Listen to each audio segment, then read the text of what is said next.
The rivers and canals, they are important highways in East Pakistan. 1964 সালে যাত্রা শুরু। স্বাধীনতার পর নতুন পরিচয় বাংলাদেশ টেলিভিশন বা বিটিভি। শুরু থেকে এটি ছিল জাতীয় সংস্কৃতি, ভাষা ও দেশীয় বিনোদনের প্রধান মাধ্যম।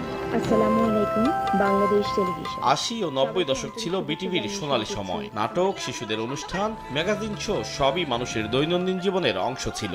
ইত্যাদি মাটি ও মানুষ এবং জনপ্রিয় নাটকগুলো বিটিভিকে দেশের সাংস্কৃতিক কেন্দ্র করে তুলেছিল।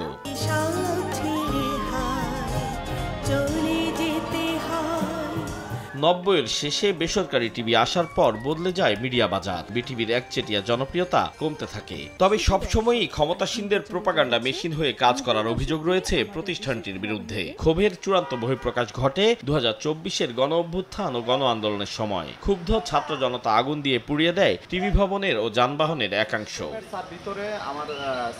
অন্তর্বর্তী সরকার ক্ষমতা গ্রহণের পর গণমাধ্যম সংস্কার কমিশন কর্তৃক গঠিত কমিটি বিটিভি ও বাংলাদেশ বেতারকে স্বায়ত্তশাসন আওতায় আনার পরিকল্পনা করে।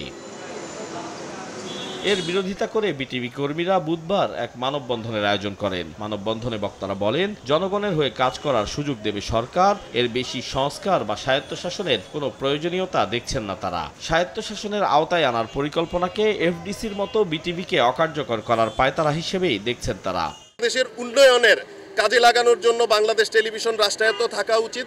যদি স্বায়ত্তশাসিত প্রতিষ্ঠান করা হয়, এখানে এই প্রতিষ্ঠান কোত্থেকে তার ফান্ড নিয়ন্ত্রণ করবে তার কোনো নিশ্চয়তা নেই। টেলিভিশন সরকারি থাকুক, কিন্তু যারা পরিচালনা করতে আসবেন বা যারা সরকারে আসবেন তারা যেন জনগণের কথা ভাবেন। যে মানুষটা টেলিভিশনের মাথায় বসবেন এবং যে বডিতে বসবেন তাদের চরিত্র যদি ঠিক না হয়, তাহলে আপনি টেলিভিশন দিয়ে আপনি জনগণের আশা পূরণ করতে পারবেন। মানববন্ধনে বক্তারা বলেন, নিরপেক্ষ থেকে জনগণের হয়ে কাজ করার সুযোগ দেবে সরকার, এর বেশি সংস্কার বা স্বায়ত্তশাসনের কোনো প্রয়োজনীয়তা দেখছেন না তারা। বলেন, তথ্য ও সম্প্রচার মন্ত্রণালয়ের অধীনে চলা বিটিভির সংস্কার কমিটিতে তথ্য ও সম্প্রচার মন্ত্রণালয়ের কারো উপস্থিতি না থাকা কমিটির কার্যক্রমকে প্রশ্নবিদ্ধ করে।